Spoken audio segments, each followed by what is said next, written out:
Welcome back to Cheddar. Joining us now is Jon Davids, CEO of Influicity, which is a marketing platform helping brands run influencer marketing campaigns. Jonathan, first of all, thank you so much for joining us. Great to be here. Thanks so much. Now, I do know, according to one study, nearly 60% of fashion and beauty brands have an influencer marketing strategy in place. Specifically, tell us, though, why these up-and-coming influencers really, what should we be on the lookout for? Well, the biggest thing that I've heard about recently is brands really wanting to show reports and surveys and studies that demonstrate influencers actually lead to purchase intent and lead to brand awareness. So right now, the big thing is data and infusing your influencer marketing strategies with data, because we've seen this explosion of influencers who have hundreds of thousands and millions of subscribers, and now it's about, okay, does it actually lead to sales? Mm-hmm. Okay, so talk to us about what your company does specifically then, and then how you harness that data, how you mine that data, and a use case of how you then use it. Absolutely. So Influicity is a platform that allows a brand to access over 1 billion influencer profiles, so everybody on YouTube and Twitter and Pinterest, et cetera, and allows you to find them, see who their audiences are, and then actually work with them to showcase their products. So, if you're a beauty company or you're a car company, you're going to be able to find the influencers and actually run these campaigns at scale. So nowadays, to your point, that influencers are essentially responsible for rating, criticizing, perhaps even co-developing products. At this point, are they kind of indispensable to brands? You know what, it's become so intertwined with the marketing strategy for sure, and now we're seeing it also become a part of the programming strategy, product development. So I would say across the board, influencers are a big thing, and they'll continue to get bigger over time. And how do the influencers look at this? I mean, maybe it makes their job easier, right? They don't have to collect the numbers and pitch themselves, but on the other side, they can't really spin it the way that they want to. Exactly, it's a double-edged sword, I would say. I mean, so our position is that we're a agnostic marketplace, so our role is to really give the brand or the media buyer exactly what they need to make a purchasing decision. Yes, in some cases, an agent or a manager wants to come in, and they will have the opportunity to do that. But at the start, we want to make sure that at least based on the data, the brand is getting recommendations that are right for them.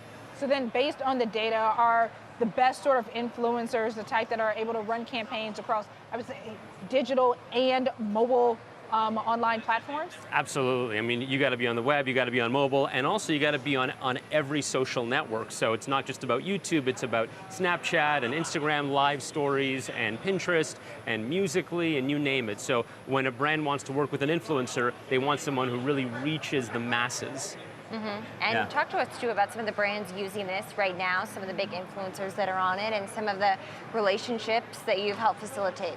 Sure. So, some of our big brand name clients that are public, companies like Garnier, companies like Walmart are using Influicity to run a lot of their programs. A lot of companies, of course, we can't say, but they're using it as well. Mm-hmm. What's been happening recently is that a lot of media companies who have traditionally made their money from selling TV ads and radio spots are now turning to influencers to empower their salespeople to sell something that every advertiser is asking for, and they're also running on Influicity. They're using our platform to access all that inventory of influencers. Mm-hmm. Yes, they definitely are. Let's go through some of the top, though, influencers. Some of the people that you say are the ones to watch. What about Patrick Starr? Why is this person so impressive to you?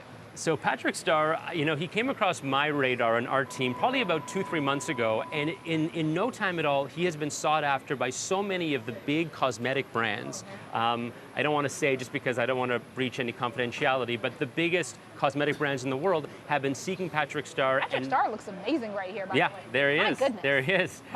And the offers that have been coming in are really big dollar. We're talking 6-figure offers that are coming in for influencers like this one. And what's really interesting, actually, beauty and hair, but also, just really a great example of an influencer being themselves and not trying to fit into any mold. Really unique, and that's great. What do you make of Casey Neistat selling his company Beam to CNN, or rather having it acquired by CNN? I think he, for the millennial generation, maybe was one of the first influencers that really put himself out there and that got a lot of press and a lot of momentum very quickly. Yeah, and I mean, that I think falls into a broader trend of influencers, starting as a hobby and then really realizing that they need to monetize in some way, and maybe that the traditional media companies who in some way they're sort of going against them and what they're doing. They're not using their channels. But at the same time, those behemoths have something to offer. So that acquisition in particular indicates that maybe there's some synergy here that 5 years ago you might not have seen. Let's talk about Anna Santina, another influencer that I know you're very fond of. This is someone who was a musician or is a musician playing a lot of string instruments. I like the bass, I like the guitar. Why does she really stand out? Yeah, so Anna has been popping up again on our trending lists and sort of one that a lot of brands are searching for globally. What's interesting about her, obviously a pretty big following, hundreds of thousands across YouTube, Twitter, and Instagram. But what was interesting that I noticed was that she's really monetizing in non-traditional ways. So if you go to her YouTube channel, she really doesn't post videos all that frequently, maybe once or twice a month. But then she's using her social media fame to book more tours, to sell more merchandise, to do all kinds of things that 10 years ago you would have played in the club, and now you can use YouTube to really build this profile for yourself without a record label or a touring company.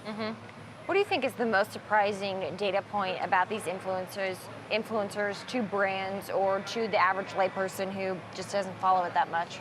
I would say the fact that they're reaching adults, first of all. I mean, there's this stigma that, social media is for kids, for 13-year-olds and 15-year-olds.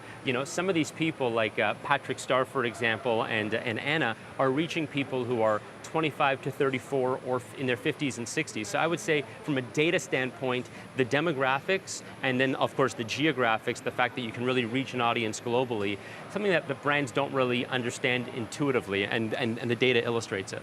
How come these influencers too? I mean, you don't see media outlets covering them like they would cover Disney stars or they would cover maybe some other, celebrities. And the word influencer, almost in some ways, it sounds like a much bigger deal than a celebrity to some people which the term celebrity is a big deal. And so, even though probably, they must have I could be wrong, but what is the reach comparable to a Disney star per se? And why do you think influencers haven't worked their way just into modern media as becoming sort of their own celebrities that the press covers? Yeah, well, so I should say they're very, very slowly starting to. The reality is it's sort of a two-way streak. Every mainstream celebrity wants to get social cred, and every social media celebrity wants to, get a TV show. So there is that two-way streak going, but I would say from a mainstream standpoint, it's still very, very new. We're seeing the tides turn. Certainly over the last 18 months, there's been a lot more from a brand perspective. They want to work with influencers and they see the validity. The mainstream media, I think, still has a fixation on old school celebrity in that, you got to have a TV show, you got to be in a movie, and that's what celebrity is. The reality is, amongst 18 to 34-year-olds in the US, online celebrities are far more influential than mainstream celebrities, hands down. All comes down to that facilitated transparency that's lending that credibility and reliable source to influencers. Greatly appreciate you stopping by. Jonathan Davids, CEO of Influicity. Thanks, guys.